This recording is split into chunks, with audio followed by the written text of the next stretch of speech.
Mheshimiwa Rais, lakini pili nikupe pole sana wewe. Tunaona kwenye mitandao namna ambavyo wachache katika taifa wanaacha yale ya msingi na kuanza hata kushambulia familia yako. Kama kanisa lililoko hapa, huu ni wakati muhimu sasa wa kufunga na kuomba ili adui aliyesimama mahali popote apate kushindwa na kulegea sana.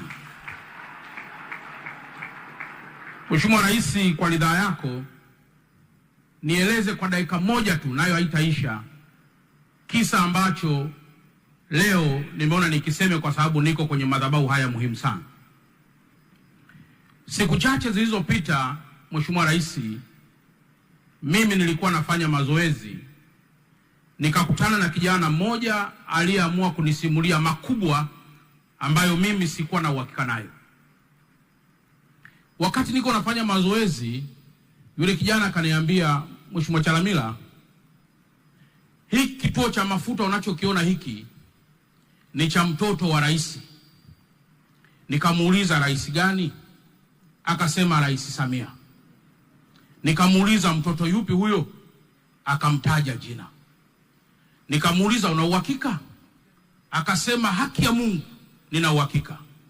Jana alikuja mwenyewe kulipa pesa kwenye kituo hiki na nilimuona mwenyewe kabisa na tukasalimiana. Mheshimiwa Rais, Mungu alivyo wa ajabu. Nikiwa naendelea kufanya mazoezi, akapita anayeitwa mtoto wa rais. Akanisalimia, Chalamila, shikamoo. Na mimi kwa unyenyekevu mkubwa nikaitikia. Tukapiga story kidogo, baada ya muda akaondoka kuendelea na mazoezi. Baada ya muda mfupi kuondoka, nikamuuliza yule bwana, unamfahamu huyu? Akasema, hapana. Kama umfahamu kabisa basi tukaendelea kuongea. Baadaye nikamwambia, huyu anaitwa yule mtoto wa rais uliyemtaja jina. Akasema, kumbe yuko simple hivi. Nikasema, jina la Bwana lipewe sifa sana. Kwa nini nilisema haya, Mheshimiwa Rais?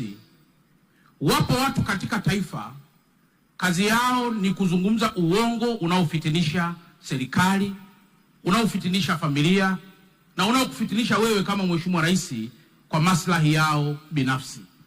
Lakini naomba nikutangazie wewe Mheshimiwa Rais kwamba kanisa hili la Kiinjili la Kilutheri Tanzania ni moja ya wanajeshi wako wakubwa ambao watakaa na kuomba kwa ajili ya afya yako na kwa ajili ya ustawi wako.